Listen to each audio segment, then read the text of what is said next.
U.S. Citizenship Oath, meaning living the promise of freedom. Welcome back to Pathway to Citizenship. Last time, Mark and I explored what it truly means to belong, to see the test as more than facts. Today, we're diving deeper into one of the most powerful parts of becoming a U.S. citizen, the Oath of Allegiance. Ah, the famous oath. I've read it so many times, but honestly, it still feels like a long, serious paragraph.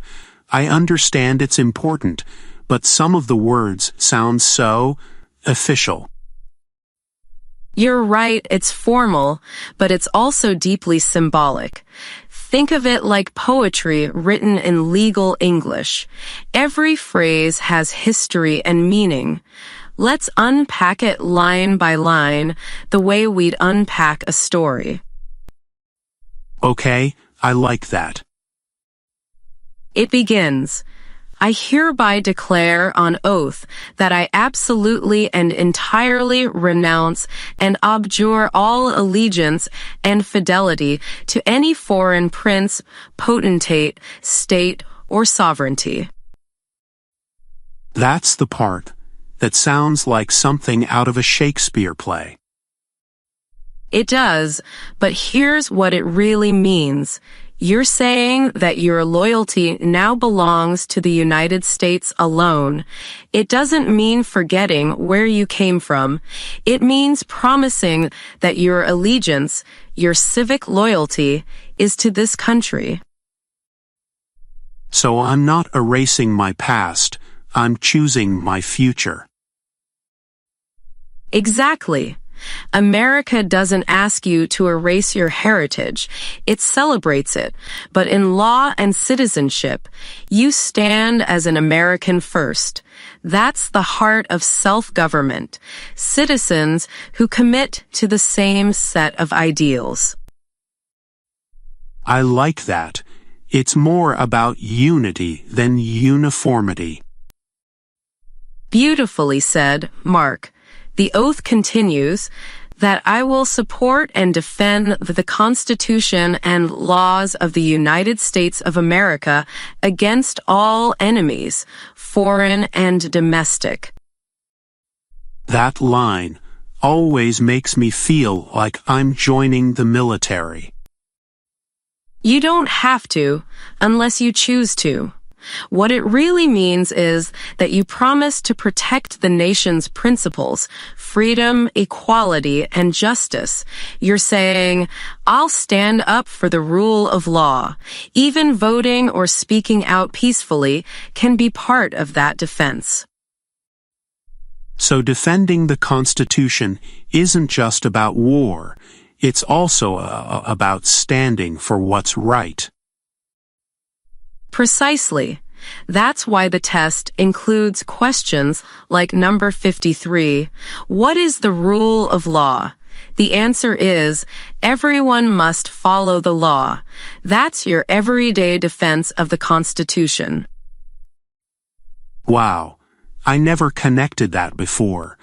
The civics questions are like the foundation, and the oath builds the house on top of them. Exactly. You've got it. Then comes this part, that I will bear true faith and allegiance to the same. It's about loyalty, not blind obedience, but faith in a shared system of fairness.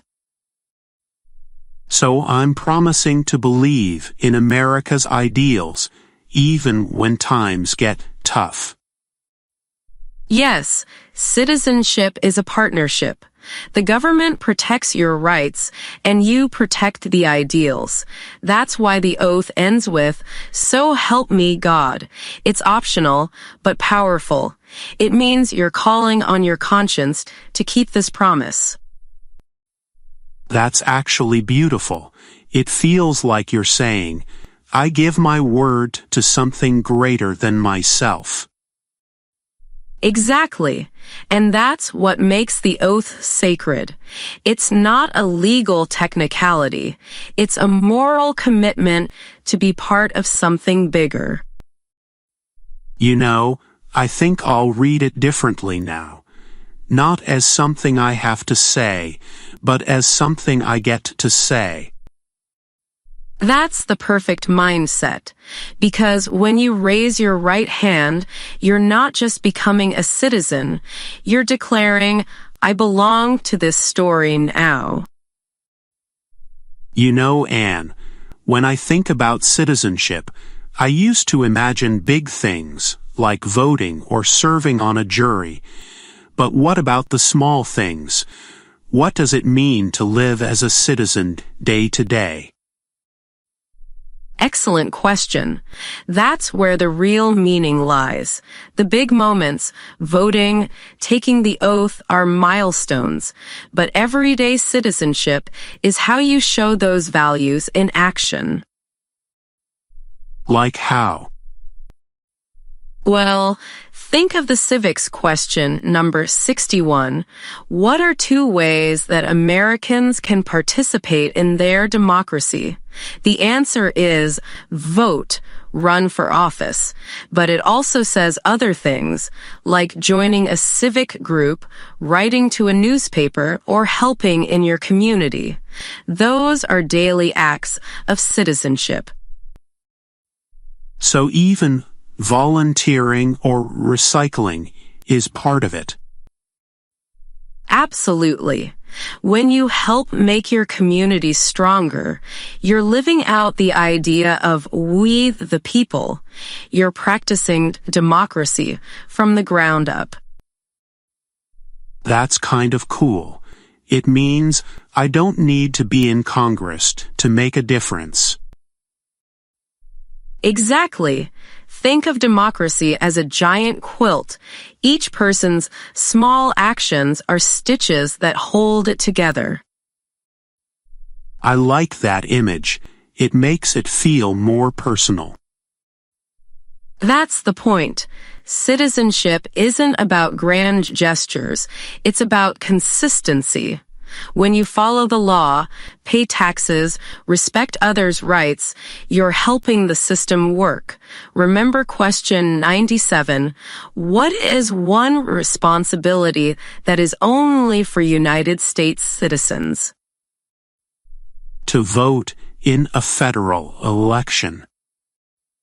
Yes, and think about that word, responsibility. Not everyone in the world gets that right. Voting isn't just a privilege. It's how you tell your government what you believe. My friend once said, if you don't vote, someone else decides your future for you. That stuck with me. Your friend's absolutely right. Voting is how you take ownership of the country. It's like steering a ship. You can't complain about the direction if you never touch the wheel. That's true. But sometimes people say, my vote doesn't matter. I hear that all the time. But think about it.